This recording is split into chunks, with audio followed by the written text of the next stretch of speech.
Hi everyone, today we will gonna be doing this activity which is to create a simple RESTful API using our chosen framework, then implement CRUD operation which is the create, read, and update and delete. And then of course we will upload it in our YouTube channel and subscribe to my channel please. And so for starters, we will be needing, so to start it, we will be needing VS Code because this will be the IDE that we will use para makabuhat ka og API, RESTful API. O Postman to check if our API is working ba siya. Then, so let's start. So of course, i-check muna natin no, kung naka-install ba tayo ng VS Code or Node.js. So to check that is press control and the key murag curly hyphen god sa ubos sa escape nga key nga key sa imong keyboard. So control to show the terminal and then type in node dash v and then nag-show siya, it means naka-install na ko og node.js and then npm dash v. We will be also needing npm. What is npm ganyan? I don't know what is that, but we will be needing that, so you have to install it. And then now we have to Now, in our terminal, there is a VS Code. We will gonna type mkdlr, mkdir, simple, simple dash rest dash API, so that we can create a folder na simple REST API ang pangalan. And also input cd simple dash rest dot API para ma-open natin ang directory. And then next nato is to create a project folder. So the reason for this mkdir simple REST API and cd simple REST API is to create a folder para sa ato ang project or sa ato ang project. So to initialize a node.js project, we have to input and sa atong terminal ihapon npm init -y. This code will create a JSON package or a package.json file with default settings. And then step number 3 is to install the dependencies. So what will be the dependencies we will need? Ang gamiton natin is Express will be, and that will be our framework of NodeDemon. But since I already installed npm express, try lang na ito kung gano'n ba ko siya. npm install express. Okay, already installed the npm, no? The express, and then another one is for the NodeDemon, which is optional siya, pero recommended for development, which is the npm install dash save dash dev daemon, NodeDemon,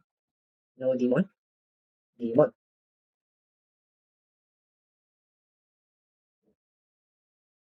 Okay, it is already we already installed the NodeDemon on the Express framework. So next step is to open our file na na-create na siya. And to check, and para makita siya na siya to users, and then may tanin mo siya di asa. So there it is, simple REST API folder, and then we have to open it. Ay, wait. Open folder pala. I'm sorry guys. Users. It's so nice. Simple REST API. Alright. Now, so naka-create na ta og kanang tawag ni folder no. And then our next nga ato ang buhaton is to go to the open the package.json and change this script. So we will be typing start node index.js and then dev wala man siya dev node daemon index.js, then control S or save. Now ang sunod na buhaton is to create a index.js file, and then we will do some function, or we will create some function, or basta ka na function, we will code some functions. After creating the functions, after creating the functions, no, or the ira na to ang ato ang API server. So to run that, save sa nato ni, then i-open nato ang terminal diri sa VS Code, and then type in npm run dev. This will allow us to para ma-check na nato na kung nagana ba ang ato ang API. And then tara, nag-start ning node.js. So para ma-check na to siya kung naano ba siya, we already have initialize no two IDs or two persons nga na ano niya. So para makita nato na siya or ma-check na to kung nagana ba tong API, we will be using Postman. And sa Postman, we have to copy this link, no, then paste it sa Postman. Paste, and then send. Dapat nakaget ang ato ang. Oh my god, where is that? Mali siya, mali. Okay. User. Users. Okay, mali. Mali siya. Dapat API, user. Okay, here it is. Nakita na nato na si John Doe and si Jane Doe. So, what are we gonna do next? Nakabuhat na ta og API. And then, i-check na to siya kung magana ba siya or kung makasend ba siya. And then, let's get users 1. Of course, na si John Doe. And then, let's try posting another or magbutang pa. Post. Matudetary sa body. And then, raw, rather. Then, pick JSON.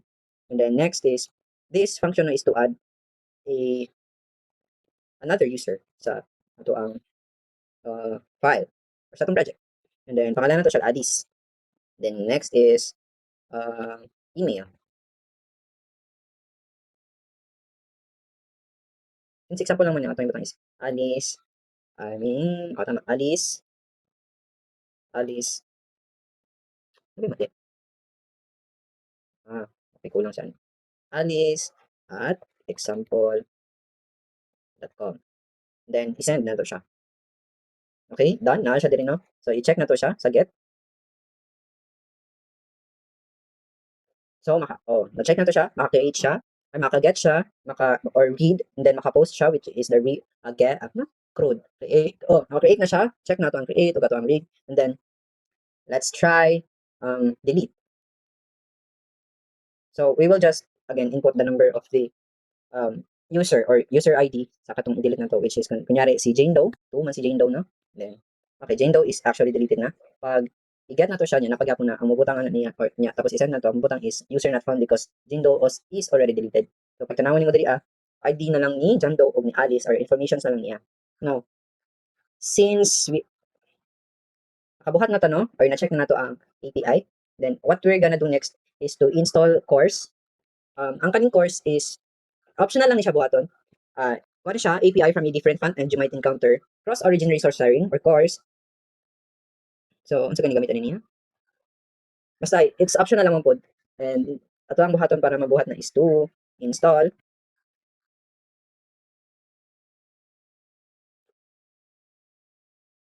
npm install course. Tama ba? Control C pa diyan. Yes. npm install course.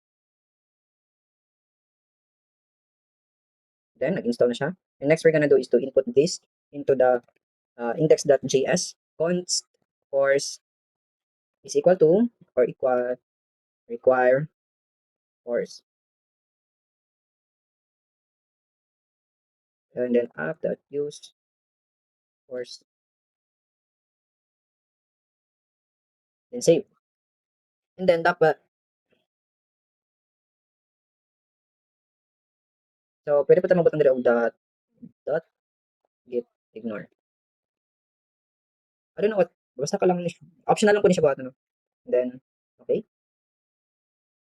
So, since nakita naman nato, no, or na-check naman nato kung magana ba ang API, next to do is to create a simple front end for this para paano to siya, i-implement na to siya sa website or something like that.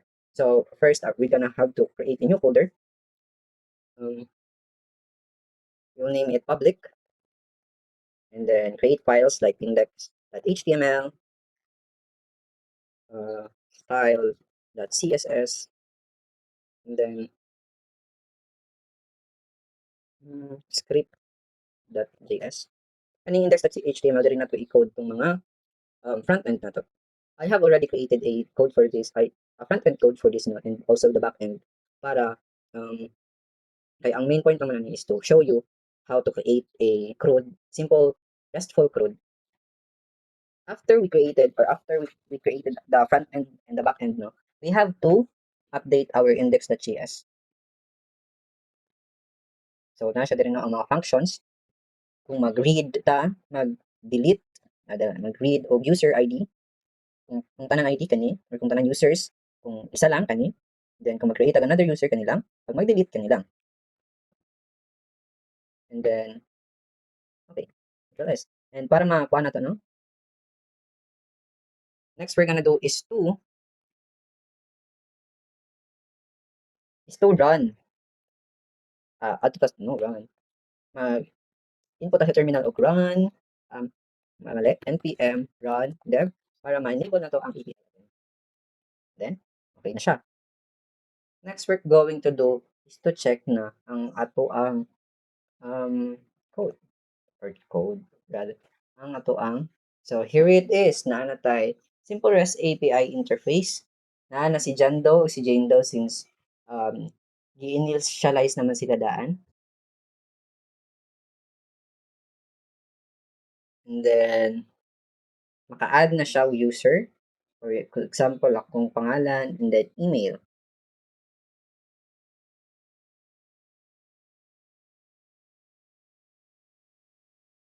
User added successfully and then na siya. I-check na to sa Postman. My name is naa na siya diri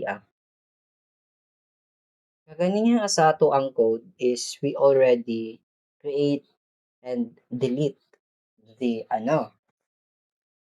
what do you call this? The create and delete. Walang ta. So karon, I made some modifications and configurations para maka-update o delete or maka-update siya. Since CRD lang pa man ito, create siya, read o delete. So karon, para maka-update siya, we nag-modify ta sa codes. And then after modifying, check na to siya again. Tara. Where's the delete? I am sorry for the UI. I am really not that good. No. So, let's add again my name, my email, and then add. Then, it's already add. Na-add na siya now. And then, just later na tayo edit. Kung ma-edit ba siya? Yes, ma-edit na to siya dito sa taas. Let's remove, rather.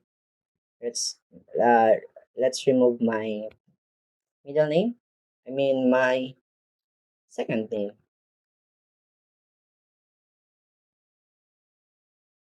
Okay, nag-update siya diri So, that's it. That's already it. Okay, delete na to na siya. Okay, ma-delete siya. And that is it. That concludes my presentation about the simple RESTful API using chosen framework nga to ang gamit kay express.js then implement CRUD operation. Thank you for watching my presentation. I love it, Kai.